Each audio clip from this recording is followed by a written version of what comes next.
Oh, Parvana, you are on mute. Do you want to unmute? Ah, good. Okay. Okay.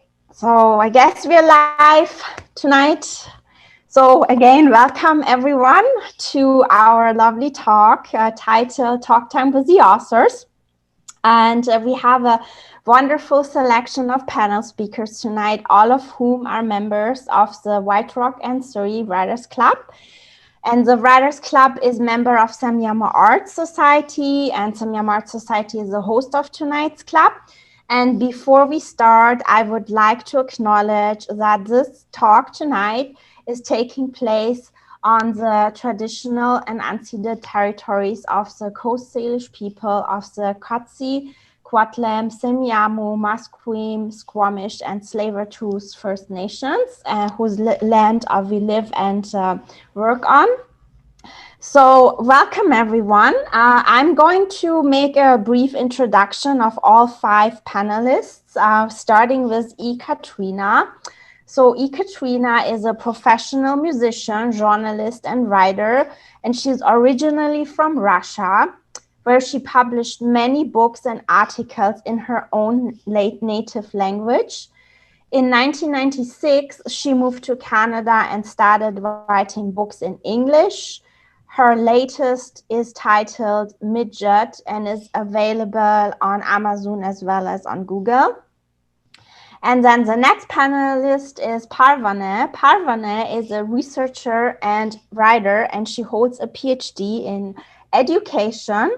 She has published articles in international scientific journals. She also has co-authored several textbooks for high school and created the Youth Enrichment Life Skills Program for adolescents in South Africa. Next is Don Cameron. Don is a self-published writer of 3 children's books, and he also just recently finished writing a mystery novel titled Hidden in Plain Sight, for which he is seeking a publisher. He supports the Surrey International Writers Conference as a 6-year volunteer. Next is Jean.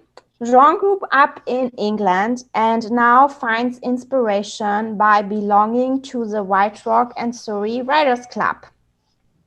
And lastly, the club president, Ken. Ken is primarily a writer for poetry and dabbles in prose. He has self-published Gateway to Obscurity, followed by Strength and Vulnerability.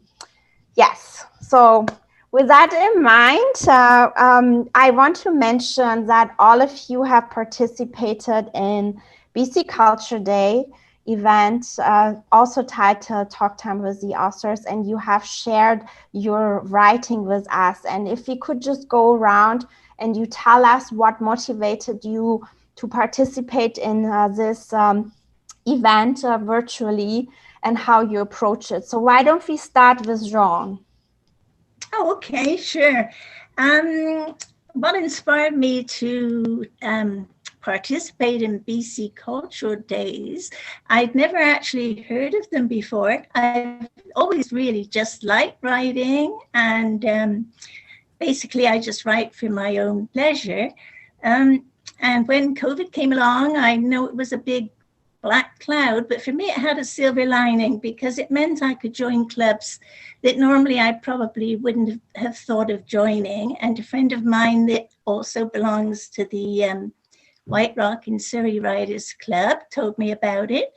So I joined up, and I'm so glad I did because of all the people that are in it, and also all the ideals that it gave me for carrying on writing, because I'm the kind of writer that needs a motive to write or an impetus. So when there came a chance to enter for something, a little bit of a contest, I thought that would be a little bit different. Why not? So I did, and here I am. So contest was an incentive for you? It was, yes. Okay, great. Well, we are very lucky to have you join our event at BC Culture Day. Thank you. And Parvane, you're next. Yes, for me, the wonderful part of it was that it created a platform where artists could share their talents and create a kind of a dialogue between the artists. So by not only participation, we learn to assess and even showcase our own work, but also learn about others. And by that way, we grow. Good. Don, how about you? Well, I guess I've been involved for a number of years early in the culture days. I've been a member of the White Rock Writers Club for about 8 years, and I'm a member of the Arts Council of Surrey as well. I think what I like about it is it just places a lot of emphasis on a wide range of artistic work, going all the way, of course, from our emphasis on the literary arts, but photography, painting, all of the things that are, I think, when we stop and think about it, they're so important to how the quality of our life, I guess. And so I like the idea that Culture Days puts a focus on that and puts some promotion on it and helps people to realize how much is going on locally in terms of artistic work of all types. So art raises awareness of what is happening. Yes. Good. Okay. Katrina, you second that? Yeah, I completely agree, and it's very important to everybody knows how much things going around, like arts, writing, and I really happy actually that I'm already 1 year in this club, and it's make me amazed how different are people, how different personality, different talent everyone has. And really, it's a big diversity, even in language writer guys, they language native, English native guys, they are all so different, have such a huge individuality, each one. And it's so interesting to be involved in this group and be involved in this different individuality. It's very, very inspiring and very, very interesting. I really like it. Okay, so much enthusiasm. Ken, as a president, hearing all these great positive comments about the club, you must feel very flattered. Well, I take it in modesty. I have two reasons why I participated in BC Culture Days. One, as you mentioned, is being the president. I always like to offer the membership different opportunities to display their work and spread it about the populace. And we participated in twice before in BC Culture Days before COVID. And this whole YouTube and Zoom thing is totally new to me, so I'm still getting used to being on virtual. I'm so much more in person.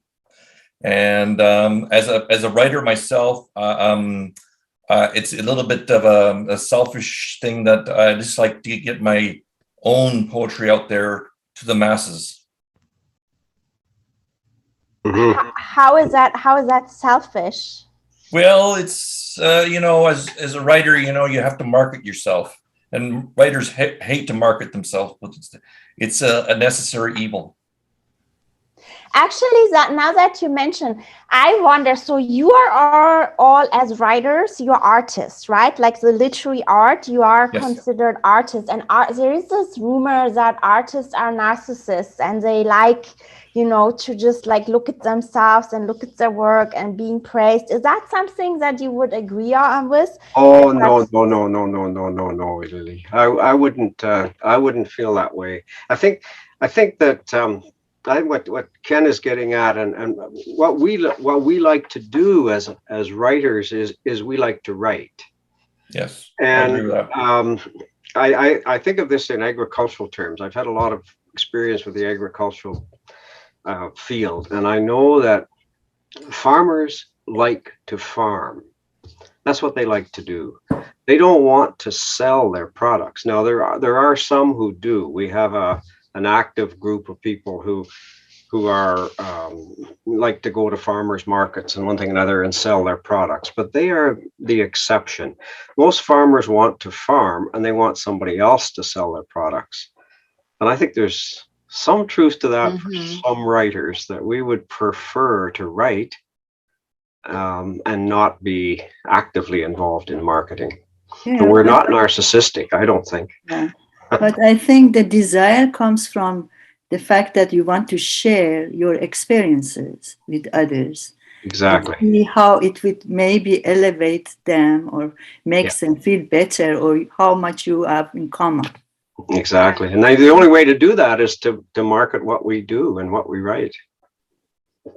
Yeah, you have something to say to people Yeah. from your experiences, and you have to share it with people. But I don't care actually about selling anything. I give my book for free to everybody. Yeah. Yeah. Yeah, that's a good thing too, you know. So I'm hearing two things. One is, the writer as a profession. You need to live off your writing, and how do you market it and how do you sell? And the other is what Parvana was talking about, the motivation of becoming a writer and why you write. And all of you agreed that you want to share your thoughts and your feelings. So let's maybe start with how to approach becoming a writer. What made you become a writer, other than the desire to share what's inside you? Do you care who starts, Billy? Well, Jean, you didn't say anything. I could say a couple things. I guess I feel like I've been a writer really all my life, really. But I didn't become an author until I actually wrote something and got it published. But I don't think I think that we really have to spend a lot of time learning about writing and finding out how we can get better at it. And I think that's the purpose of the Writers Club, and that's the reason we get together and network with each other and share a lot of the knowledge that we get from writing. So those are some of the things that come to my mind when I think about motivation to write. As far as my own writing in children's books, they were largely motivated by wanting to write for my grandchildren. And I wrote, and I'm continuing to write children's books for my grandchildren. We just have to stop having them because I'm running out of topics. I'm going to have to stop. We just got a new grandchild less than a year ago, so I'm going to write about her. Congratulations, by the way. You wrote a short story for your grandchild, right? It actually made me cry. It was so touching. Yeah. Poem. Yeah, the poem. It made me cry too, because I was raising my granddaughter until 3 years old, and then 3 years old her parents move pretty far and take her with them, so I kind of separated with her, and now she lives in Victoria. Now she's 25, so it's a big difference now, but I still love her very, very much and kind of devoted all my life to her. In my case, writing has been extremely important, even though I was most of my life I was in academics. But from the time I was a child, I used to go to a room And I was in a world of my own. And I started writing when I was a teenager. And because everything I wrote was so different from others, I really felt I must keep it to myself. And everywhere I went, all my life I wrote, but I kept them in booklets and in the box. Even just now, I have the box now with me. The fact was that because it was so different from the norm, I thought this was not maybe, something to share. It was for me, between me and myself. But then eventually, actually, I started trusting my own instinct that what I have is unique to me, and everybody has something unique to offer and share. Therefore, I started now to translate a lot of what I have written, and basically almost on every day, a daily basis nowadays I'm writing because now I have the time. Before, life would catch up with you children and going from one country to another.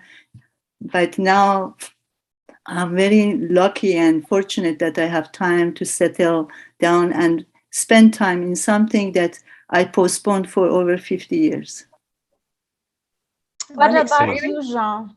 It's very interesting listening to all you more experienced writers, because I've always liked writing, and like I said, I've always needed a motive. So when I was quite young, early teens, there was a children's section in one of our papers in England that printed little stories, and I must admit I liked the thought of seeing my name on the page.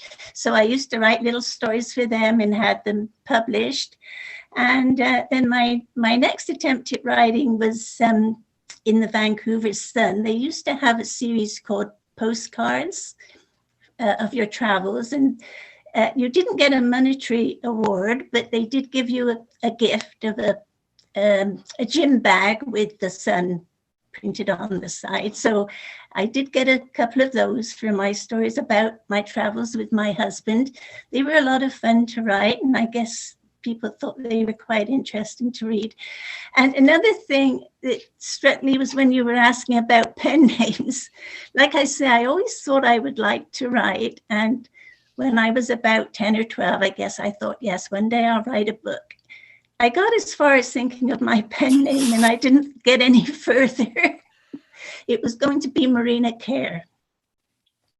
Good. That's as far as I got. That's a good start. That's a good start, Joel. But it hasn't gone any further, Dawn. That's a good start, though. You'll have to start somewhere. Yeah, maybe one day it'll get written. Ken, you also have a very fancy sounding pen name. What was your motivation to become a writer as Derek? Well, my main my motivation, I think, as everybody's motivation, is as a child, you're always telling stories. Every child tells stories.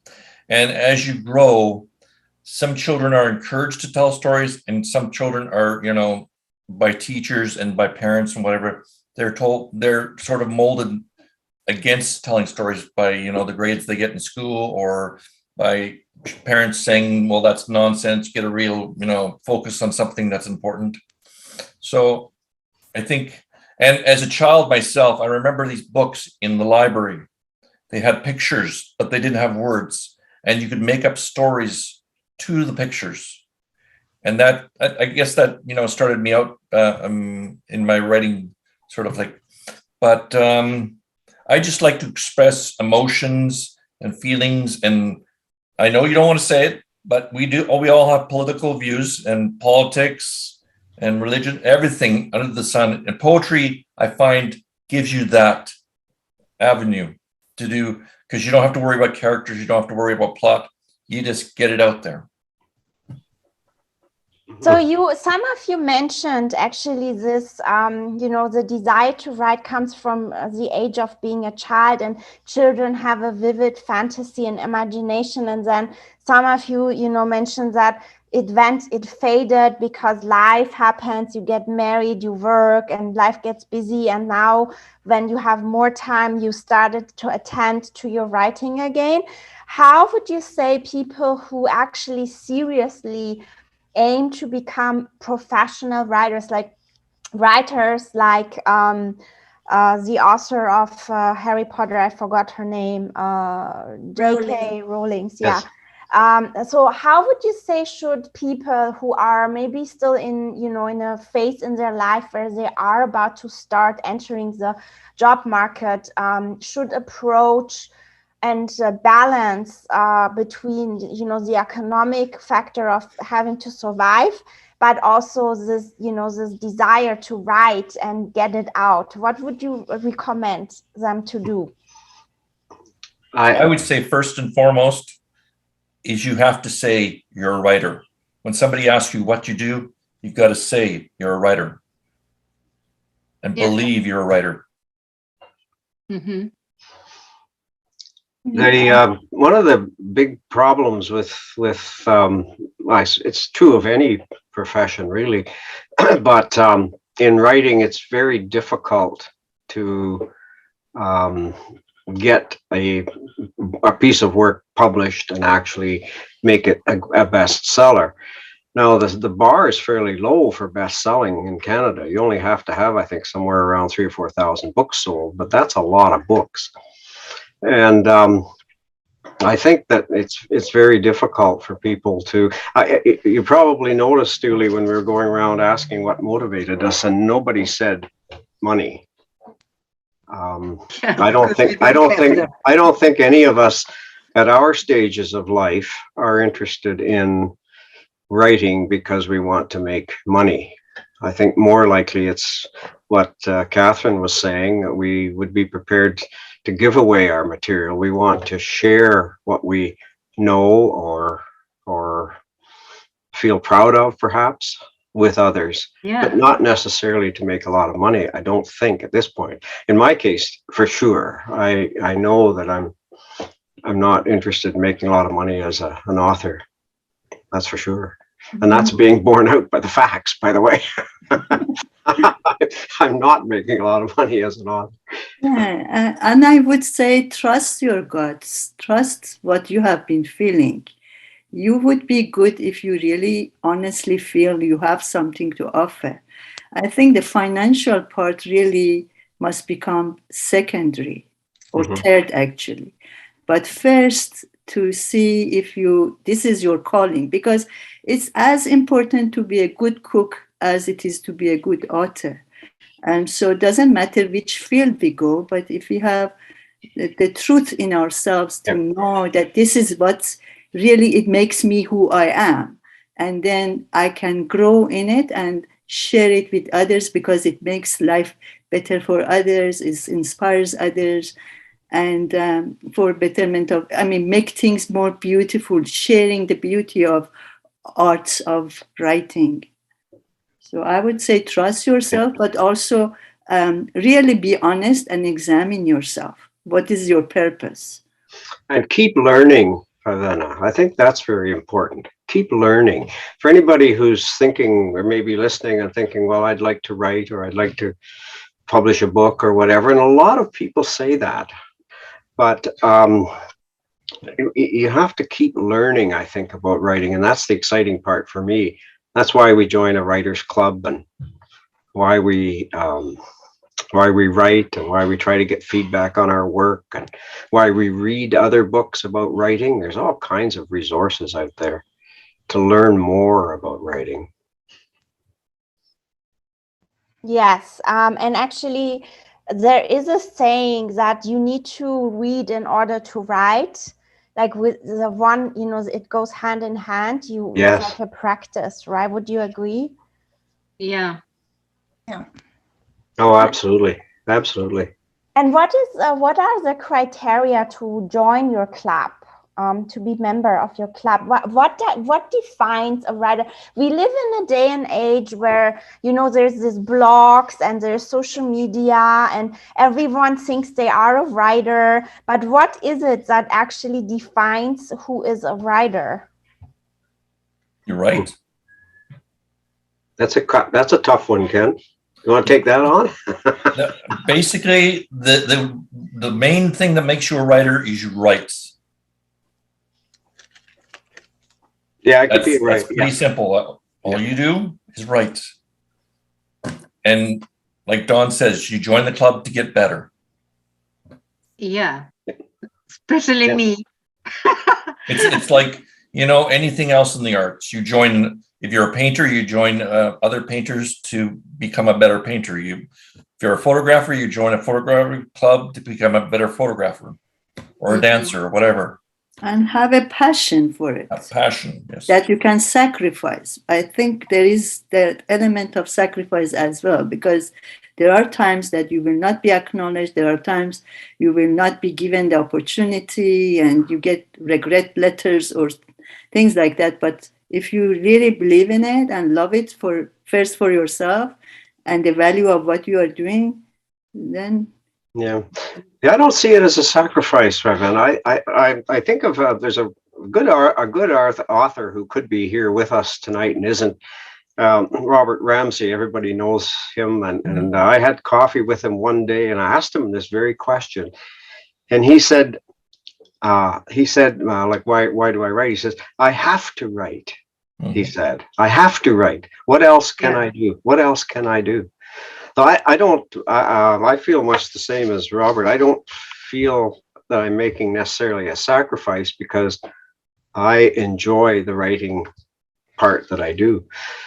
It's you know, it's hard to keep going sometimes and get motivated, but okay, maybe I need to clarify. By sacrifice, I meant that if you want to earn money from it, you might not get that opportunity at the time that you need the money and you want.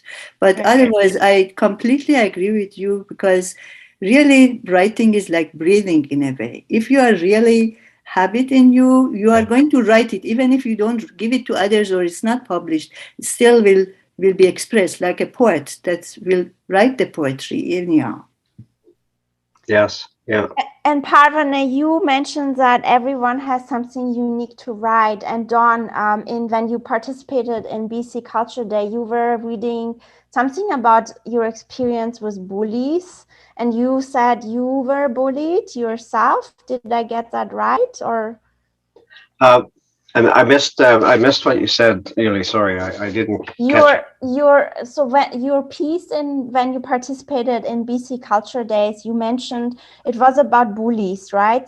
Yes. And was that something that you were sharing? Because Parvana was talking about how everyone has something unique to share. It's about sharing. Writing is about sharing. Exactly. And you shared your experience, and that your piece, the piece that you mentioned in BC Culture Day, it reminded me of Nora Ephron's phrase that is so famous. It's everything is copy.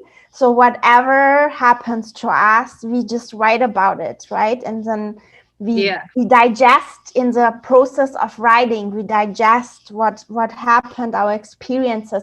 Is that something that you use in your writing, your life experiences?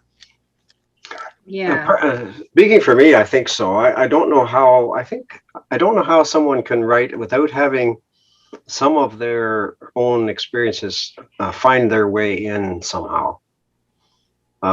We all are subject to our pasts and what we have learned and who we've talked to and all of that sort of thing. And I think it shows up in our writing somewhere. And John, how did you come up with this alien story? What was behind that? I don't know where it came from. Well, I do know where it came from, but how I managed to write it, I should never know, because I don't like sci-fi. I don't like fantasy stories whatsoever. This, again, was because of a motivation from the club. one of the contests was that we were given a list of words that most of us had never even heard of before. And we had to put them in a story of up to 300 words. I can't even read them out. I can't even pronounce them. So after looking at the dictionary and finding out what they meant, I thought, oh, the only way these words would fit into anything would be something sci-fi. So I won't be able to do that. But then I don't like giving up on things, especially writing. So I started thinking about it. And sometimes I can wake up in the morning with a bit of an idea. So I think my brain must work better at night when I'm asleep. And I just came up with this little fantasy story. It's probably, well, it is. It's nonsense, but I did get all the words in it. So I was kind of proud of that. And the fact that I wrote something, I like to write things that are more factual, like other people have mentioned. You kind of like to think that you can offer something to other people. But this was just pure fantasy and pure fun. I don't think I'll ever write anything like it again, quite honestly, but it was fun to do. I enjoyed listening to it. So, oh, thank you. And Parvana, what about your piece, The Two Worlds that you mentioned? It's about the pandemic. Is it based? I hope it's not based on your relationship.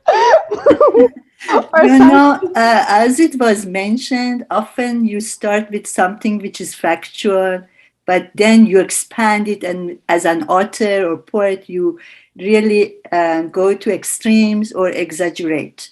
And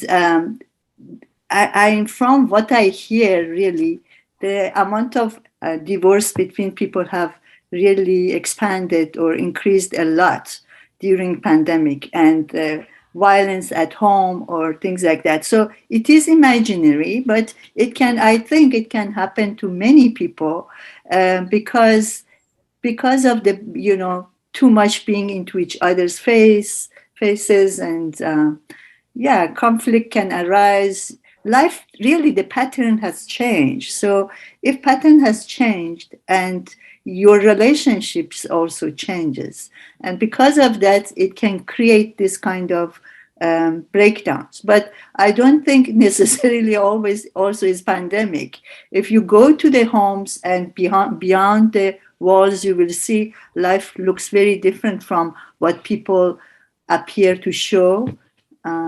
But also, always there is a positive also to it. It was just like a, taking a view or version and make it bigger than what it could be in reality. Mm-hmm. Ken and Ekaterina, can you concur? Is that what you do as writers? Like there is some element of truth and then you add to it? By all means, you're supposed to write from the heart. Know what's in the heart. No, I kind of, when I'm writing, I'm taking pieces of my life, everything what I saw, what I hear, what I observe, what I survive.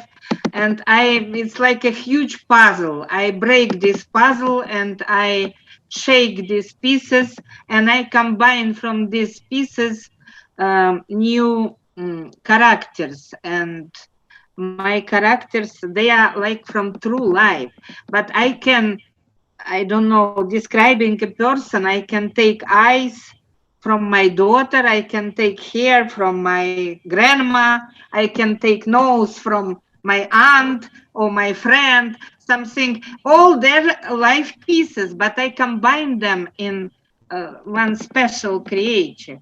And I never making plot for my novels, because I did couple times, but plot not staying. My characters began do what they want, not what they are planned in plot, and they have their own life. They follow their way, and I just not do plot anymore. I just follow them, and they know better. They know better than I what to do. Yes. Yeah, the beauty is, of course, you can embellish your characters somewhat. They may be a combination of people all in one character. Yeah. And of course, the other big advantage that writers have these days now is research. I mean, you can Google it. literally go anywhere in the world just by never leaving your computer. So it has made it possible for people to write about almost anything, or at least bring context into a story from almost any point of view. I know, and just to give you an example, and in the mystery novel that I've got ready here, it takes place in Vancouver, and it takes place in Montreal, and it also takes place in a small town called Coaxus, which is not the name of the town that I'm thinking about. It's a different name altogether. But I can manufacture scenes in Montreal just by going on the internet and finding what's going on, and getting a feel for the layout around the area and all of that sort of thing, and never have to visit. Although I have visited, of course, never have to.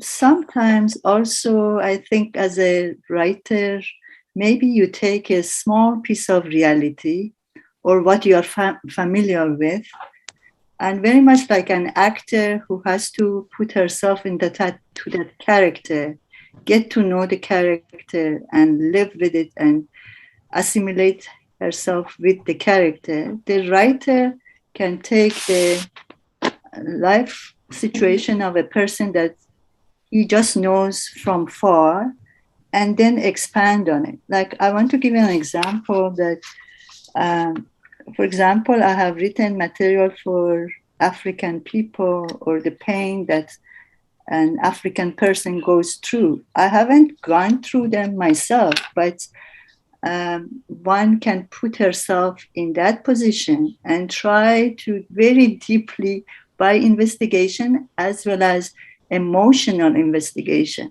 to find out how a person who is deprived, or maybe a person who has been oppressed, feels, and what kind of history he or she goes through, and the impact on them, and even the lines that you find on their faces, or maybe the deformed finger, they all have stories and history behind them. So an author doesn't have to live that life, but be ready to experiment and experience, especially the pain and sorrows of other people. So for me, it's very important that I can feel the pain and the suffering of others and can reflect that in something beautiful to create empathy and compassion in others when I can. Well, I think you're so right, Professor. Like, how people feel is so much more important than what they think. Yeah. That's I think that's something that we have to understand, and we can do that by reading and listening, and paying attention and networking and talking to others and so on, and getting all of that information that we can bring together into something that makes some sense. The idea that there is freedom in the written word, in what you just said, you can expand experiences, you can expand your feelings.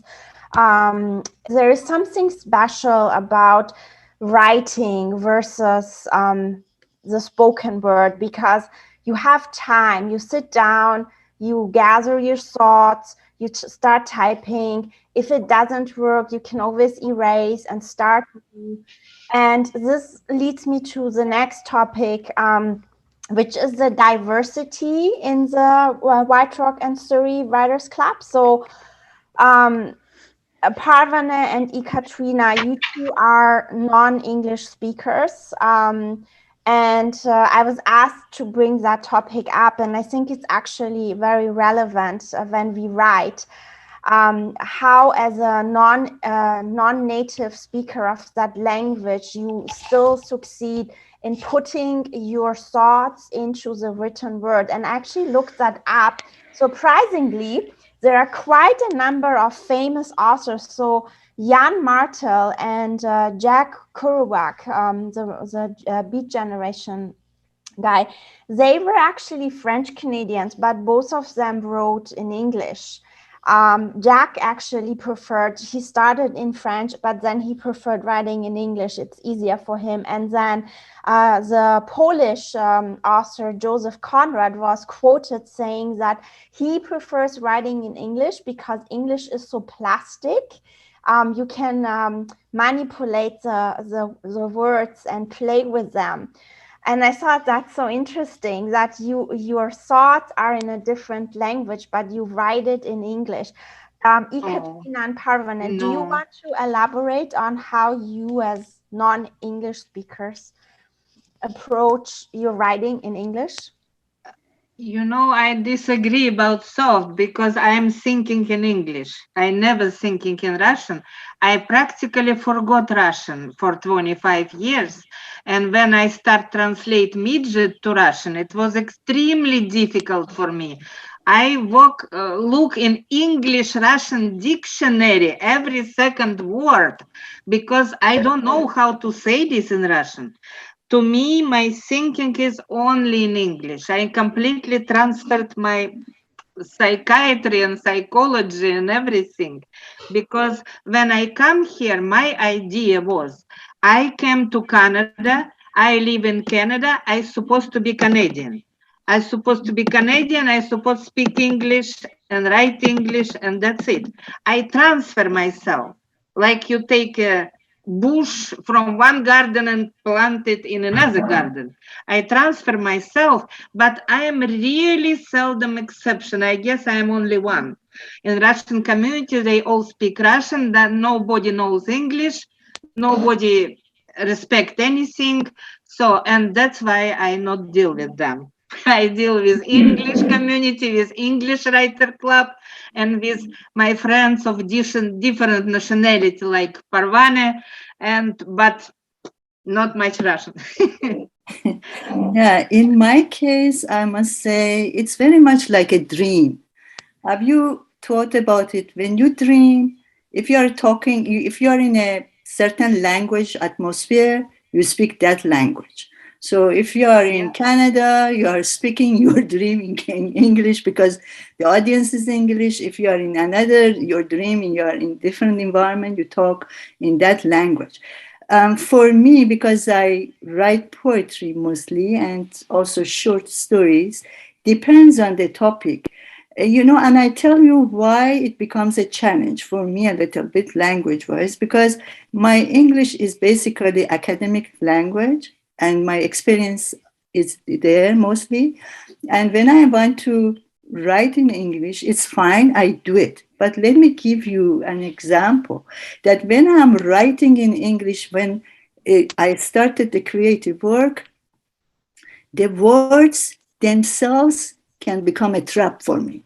The words, the spelling, the grammar, the look of the words, the comma, the full stop, they all become a limitation, that they become like a cage to my ideas. But sometimes so it depends on the topic, what I'm doing. But if it is a poetry, the advantage is that you don't even see the words, you don't see the spelling, you don't see the grammar.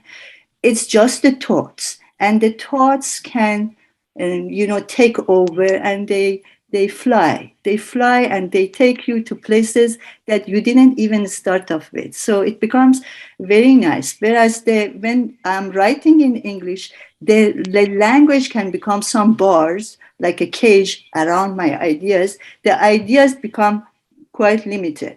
But when I write in Farsi, if it happens that the idea came to me in that language, then I write it and develop it, and then I can translate it. And most often, the translation can come close to the real one. But as I think my colloquial English gets better, because I need to have more vocabulary, more descriptive words, then it becomes more easier to write initially in English. But for me, is the beauty of the whole art is that I can have that freedom of expressing, and then in whatever language it comes, and sometimes even drawing and paintings actually complements my writing. So in the future, hopefully. I think it's a big advantage to have more than one language, actually. Yeah, I tend to agree. Mm-hmm. Yeah, because you see, they say language is a window to a world. So if the more languages you know, you have access to different kind of way of thinking and experiences. So You know, but subconsciously, of course, Russian language sitting right here, because I notice when I writing in English and then my editor editing, all mistakes that he correct and said, this is wrong, it's not English. This is wrong, it's not proper English. And I say, oh yeah, but it will be proper in Russian. That's why I write it in English this way. So subconsciously, I do grammar mistakes. And these guys in the club, they know I have lots of grammar mistakes. And they fix them thanks to them. But many of them, actually most of them, going from subconsciously Russian thinking of grammar. That's so it will stay forever. It's not go anywhere. And even though my first language is English, I mean, I realize that, you know, there's so much more you can describe in different languages than you can in English, because an English word may mean only one thing, but, you know, a French word, or they've got so many different, like my wife is Albanian, and I've only learned a little bit of Albanian, but it's just so much more interesting to find out how different the languages are. Oh yeah, I think poetry allows you to play with that idea. Yeah. In my life, I learned German, in which I was absolutely fluent. Then I learned Arabic, which I was absolutely fluent. Then I forgot them. When I moved to Canada, I started learning English. So, but I love languages actually more than anything in the world. It's my favorite thing. Learning languages, learning words. When I looking some word in the English dictionary now, or I going looking for synonym in dictionary, geez, I feel happiest in that moment. It's moment the top of my happiest. I going through dictionary. Oh my God, what a happy minute. For other people, it would be kind of boring. For me, it's just pleasure. I love it. We can see the passion, we can feel the passion through the screen, Ekaterina. You love writing. And I love writing, I love dictionaries, I love languages, I love everything to this area. And Ken, as a president of the club, you mentioned in the video that you are diverse. You're a diverse group. How do you foster the diversity of writing? What is it that makes it diverse? So we saw Parvana and Ekaterina. That's part of diversity. They are from different cultures and languages. What else? Well, I think the main thing is I don't put parameters around what they write. It's like a lot of today, it has to be politically correct, or it has to be, you know, inclusive, or it has to be this, or it has to be that. And you know what? A writer should just be able to write, no matter what. I mean, whether Parvana wants to write poetry that, you know, may deal with a topic that I don't agree with, I don't care. That's her prerogative. We have taken stands in the past, Ken, too, though, on anything that gets into the realm of hate or any anything that's abusive or a long ways out of the range, I guess, of what would be accepted language in a normal, reasonable society, I suppose. I know we have had that experience in the past in the club. But I'm also of the view is, say you write a detective novel, okay? And you're dealing with criminals. Criminals swear. People swear. yeah. You can't say, okay, we're not going to have anybody use any swear words in a story, because that's not reality. Yeah. No, you're absolutely right. there's a line as to where something becomes how should we say, exaggerated, I suppose, or becomes uncomfortable, or gets out of the range of what's really good writing. I mean, dropping F-bombs from time to time can grab attention, but it's not necessarily good writing. It may be realistic, but not necessarily great writing. There is something very impactful about words. The saying that sticks and stones can hurt me, but words can't, I don't think it's true. I think words can hurt. Yeah. A lot of impact. Yeah. And writers have the power to make people feel good. We were talking a lot about feelings and sharings and empathy and compassion. And I think that writing is a very powerful tool. I just want to, because we only have 10 more minutes and there is, questions in the Q&A. So one question addressed to all of you is, how do you think schools and the education system can encourage more students to continue writing? Wow. That's good. One of the questions I get a lot, people ask, when you've written something and somebody will say, oh, I would like to do that, but I don't know how to do that. How can I actually write? And a lot of people have trouble getting motivated to write. And one of the things I usually always say is you just get started somewhere. Just start. And there's so many little different tricks, but we could talk about them and share some of those. But one of the ones for me is I use a timer a lot. And I figure there's a time management scheme called Pomodoro. It's actually a tomato sauce. But the person who invented Pomodoros had a timer that was shaped like a tomato. Anyway, that's irrelevant. But the point is, it was 25 minutes. That's a Pomodoro. So anybody can sit down and do something for 25 minutes. So you say to somebody, okay, just set aside 25 minutes and write. And once you get started, you find that you can keep writing and you keep going. So I don't know, that's not really in the school system, I suppose, but for me, it's something that I tell people all the time as a way to get motivated. Yeah. What about you, Jean? What would you say for students? How would they get motivated to keep writing? For me, there'd have to be a little bit of a reward at the end. Maybe if there were school newspapers, so they could be encouraged and given a little hint. I think they're called a literary prompt. I'm learning so much in this club, but I've probably got that name wrong. A writer's prompt, something like that. That always helps me. So maybe that would be one idea that would work in the schools. I don't know if schools have school newspapers or not. I know the universities do. Yeah, and I don't know. I guess you just like to see your name in print. I don't know. I did. Yeah. Parvana, you have a PhD in education. What would you tell students? I was actually for a while a teacher here.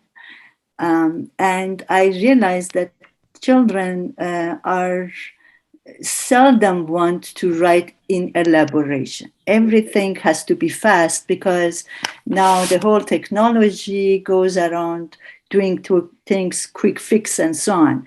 But I think journal writing and what John has offered or suggested, creating a newspaper or a magazine for the school is a very good project because different people can contribute, like a story, a poem, a report, an interview, and then you are developing your skills in that area.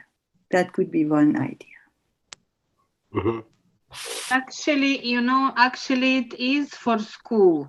I not studying here, but my both granddaughters graduated from school here, and one of them become very successful poet. She has book of poetry published, and she goes to a concert hall somewhere downtown Vancouver, and she reading her poetry on stage. And it's not her, it's hundreds of young people coming there. And they have concerts once per week, which I use in my clay mask. I use these concerts and these poetry competitions, which I learned from my granddaughter. And after she graduated high school, she was invited to teach poetry class in the same school when she finished here, Earl Marriott in White Rock. And my younger granddaughter, she's 15, and she's writing school assignment, always very good literature, and there is literature course. So I think for these kids who won't write and interested in that, it's a good possibility at school. Education is good, as I see on my both granddaughters.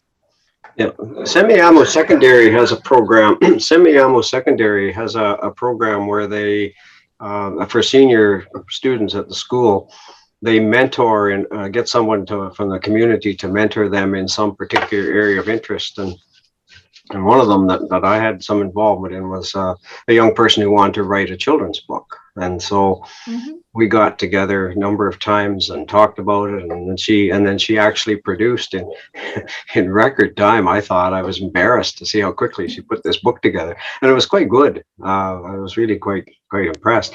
But that kind of project, and I know it's quite, I think anyways, quite popular at the school. And it's a good way to help young people to get started on something and might become a career, or at least a hobby. Yeah. And Ken, what do you think the Writers Club can contribute for schools and for students to get motivated in writing? Well, I mean, we're open to all ages. So, I mean, if somebody in high school wanted to join us, they're more than welcome. And we're trying to get content out there too. I mean, we're trying to get activities and stuff like that out there. Like from our annual contest, the Celia Lamont Literary Contest is open to all ages in poetry and prose. So I think that's a good avenue to pursue as well. Can schools approach you and ask you to participate in your competition? Certainly. I mean, we try to get word about the competition any way we can through different writers groups. We put posters up in libraries and whatnot. I mean, the pandemic has kind of impeded our word of mouth, but we've tried our best to get word out. Also, I'd like to add that a lot that helps is improvisation. Just forget about the rules of writing. Just get the content. Because if you look at a lot of fiction writing, it breaks every rule in the book. Yeah. So just get just the content, get the body. Explore. So you can share with us the info about the competition. We have also a wide range of audience, and we can share it for you, so you have more exposure. That would be great. Yes. Yeah. So we are at 6 o'clock, and at the end, I just want to wrap up things about this wonderful talk. I learned a lot of very diverse opinions, which I think is the beauty of the art. And what I learned is that from listening to all of you is that writing can offer us communal expertise and experience and bring us connectivity. And there are no limits in writing. There should be lots of tolerance and lots of freedom in how we write. There is also no limit in language, no matter what your native language is. You can always write in another language as long as you're motivated and write what you feel and share your unique experience with others with compassion and empathy. Did I summarize this right? Yes, Well, Good right. job. Oh, that's great. Did we say all that? That's wonderful. I'd just like to add that I love books and stories that have, characters of different dynamics, that they use their own language. Yeah. That way, it's like, for instance, I'm learning Indigenous studies right now, and learning different words is just amazing. Yes, And, expanding your vocabulary. Yes. Yep. I am just like being immigrant myself. I using in each my book immigrant story, and immigrant from different country and different languages and different culture, and they immigrate for different reason.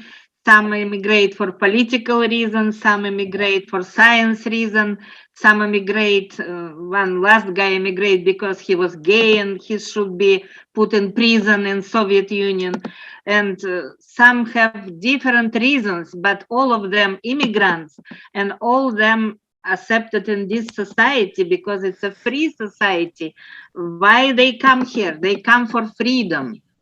And that's what we have in Canada. That's what we have in our Writers Club. Yes. So I also want to thank you and the fact that in Canada we do have this opportunity to share and expose our talents. And that is a fantastic opportunity that not in many countries you get it. And I think one of the reasons I didn't endeavor too much into this aspect of my personality was that where we lived, the opportunity of sharing was not there, the appreciation was not there. So really, I think I appreciate the fact that we have these opportunities here. So thank you very much, Ulu. And Yes. There is Ulu. something wonderful about living in democracy as an artist, because art is about freedom of expression. And lots of times artists are oppressed because they are the underdog and they are different. And being different doesn't work in dictatorships. But we live in a country that is highest in the democracy index. We are number 5. Which is really high. So yes, Canada is a great place to live and be an author, an artist, be different, just be weird, right? Just be who you are. Thanks very much, Julie. Yes, thank you very much. I feel like we could have another talk. Before you disappear, Julie, if you could share the club's email address in case anybody's interested in joining.